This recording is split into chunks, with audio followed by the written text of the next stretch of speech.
Salut les gens. Bon, vous avez vu, il y a eu un attentat loupé, heureusement, enfin une tentative d'attentat à l'aéroport d'Orly. Quelques jours après, ça tombe sur Londres. Je voulais rappeler quelques faits quand même. Faut se remettre un peu les choses en tête. Je vous ai ressorti la liste des attentats en France depuis 2012. Pardon, ça va être un peu fastidieux, mais on a tendance à oublier. On est volage, on regarde Hanouna à la télé, alors après, on oublie les choses. Alors on va commencer. En mars 2012, le petit Mohamed Merah fait 7 morts, des militaires, des enfants dans une école juive. Superbe. Garçon très sympathique, Mohamed Merah. Le 7 janvier 2015, c'est l'attentat contre Charlie Hebdo. Le 9 janvier 2015, c'est l'attentat contre l'Hypercacher. Ces deux attentats réunis font 20 morts. Je ne parle pas des blessés. Le 3 février 2015, 3 militaires qui sont affectés aux opérations Sentinelle à Nice sont agressés au couteau par un certain Koulibaly qui n'a rien à voir avec celui de l'Hypercacher. Le 19 avril 2015, Aurélie Châtelain est tuée par un certain Sid Ahmed Glan qui projetait manifestement un attentat contre une église. Le 26 juin 2015, Yassim Sali décapite son patron et accroche sa tête à la grille de l'entreprise. Le 21 août 2015, Ayoub El Kazani fait mumuse avec sa Kalachnikov dans un Thalys, et on doit le fait qu'il n'y ait pas de mort au courage de 4 soldats américains qui sont là, et au fait aussi que la Kalash se soit enrayée. Le 13 janvier 2015, au Bataclan, 129 morts, 300 blessés. Le 13 juin 2016, avant, nous avons en janvier 2016, une voiture fonce contre des militaires à Valence. Heureusement, les militaires ripostent et c'est le conducteur qui se fait tuer ou blesser, je ne me souviens plus. Le 13 juin 2016, Larassi Abdallah tue un commissaire et sa femme qui n'était pas policier mais travaillait au commissariat, je crois. À leur domicile, il les égorge et il part dans un long délire après en vidéo où il se réfère à Daesh, etc. Le 14 juillet 2016, à Nice, un camion roule sur la foule, 84 morts et des centaines de blessés. Le 3 février 2017, un militaire est blessé au carrousel du Louvre après qu'un islamiste encore l'ait attaqué à la machette. Le 18 mars 2012, on a la tentative d'attentat d'Orly.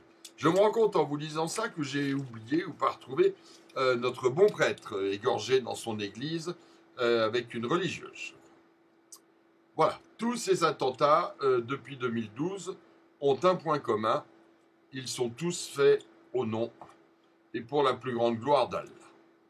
Alors si on rapproche ça du fait que en 2015, nous avons eu 1 million de migrants qui sont rentrés en France. Et en 2016, 360 000, ça s'était calmé. Mais donc, près d'1,4 million migrants clandestins rentrés en France. Là encore, je me suis un peu documenté. Je vous lis la liste des pays quand même dont ils sont originaires. Syrie, Afghanistan, Nigeria, Irak, Érythrée, Pakistan, Guinée, Gambie, Soudan, Côte d'Ivoire. Tous des pays à majorité musulmane. On va continuer avec une autre petite info et puis on va les regrouper toutes et puis se poser des questions. Milieu mars en Espagne, on chope 10 000 armes de guerre, dont des obus et des mitrailleuses anti-aériennes. Alors je veux bien que ce réseau alimentait peut-être aussi le banditisme, mais je connais peu de voyous qui aient régulièrement besoin de mitrailleuses anti-aériennes. Hein. C'est rare quand même, c'est rare. Des obus éventuellement pour les camions blindés, mais enfin ils attaquent plutôt ça à l'explosif en général. Bref, voilà un petit tableau quand même que je pense un petit peu intéressant. Et maintenant, je vais vous raconter une dernière petite histoire. C'était en 2010, 11, je ne sais plus exactement. Vous vous souvenez de Clément Méric. Clément Méric, c'est ce jeune antifa qui a pris un mauvais coup de la part d'un militant de troisième voie. Et il en est mort malheureusement, je ne reviens pas sur l'affaire, elle est jugée. Euh, voilà, qu'est-ce qui s'est passé? Bon, immédiatement, après cette bagarre qui a terriblement mal tourné, le ministre de l'époque, Manuel Valls, a immédiatement fait fermer, interdire le groupuscule Troisième Voie. Voilà. Je voudrais qu'on mette ça en parallèle. D'un côté, nous avons un groupuscule néo-facho, je ne sais pas trop exactement, enfin bref. Il a une bagarre, enfin, ils en ont sans doute plusieurs, mais enfin, dans une bagarre, pas de chance, il y a un gars en face qui meurt. On ferme le groupuscule, et je ne dis pas que ça soit une mauvaise chose. Hein, principe de précaution, un groupe semble dangereux, on interdit le groupe. Très bien. Mais alors, l'islam, là, ça semble pas être un groupe un peu dangereux quand même. Je sais pas, un mort pour troisième voie, groupe fermé, j'ai même pas fait le total des morts, rien qu'en France, là. Pour l'islam, non, non, non, non, pas d'amalgame, pas d'amalgame. Alors moi, je suis désolé. J'ai pas de compétences particulières me permettant de parler de l'islam. Je ne sais pas si euh, c'est compatible avec la démocratie, enfin, pas compatible avec la démocratie, etc.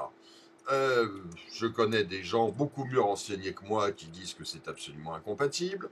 J'en connais d'autres tout aussi bien renseignés, mieux renseignés que moi, je veux dire, qui disent que c'est tout à fait compatible. Je ne suis pas un expert, je n'ai pas un avis.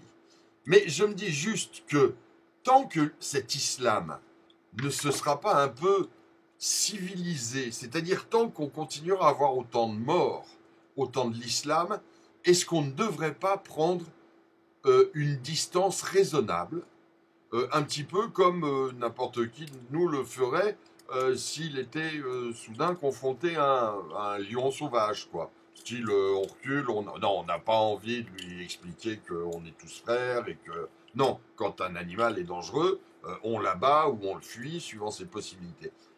Moi, je veux bien, mais je voudrais que quelqu'un m'explique que l'islam n'est pas actuellement, en tout cas, dangereux. Je ne dis pas qu'il le soit intrinsèquement, que l'islam le sera toujours, mais il me semble évident qu'il est dans une période de son histoire où il est violent, agressif, dangereux.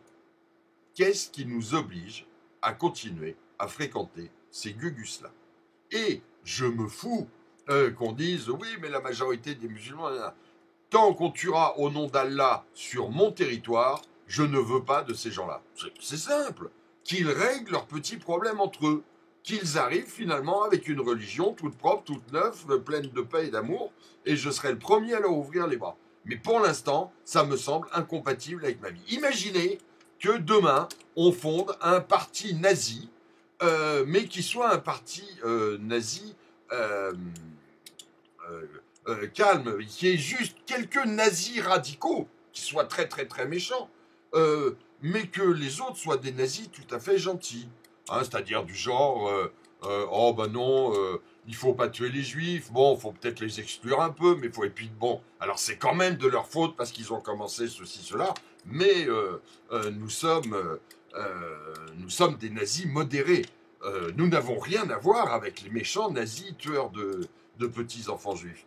Non mais on dirait tous, c'est quoi ce parti nazi? Il faut l'interdire immédiatement, on va pas recommencer avec ces conneries.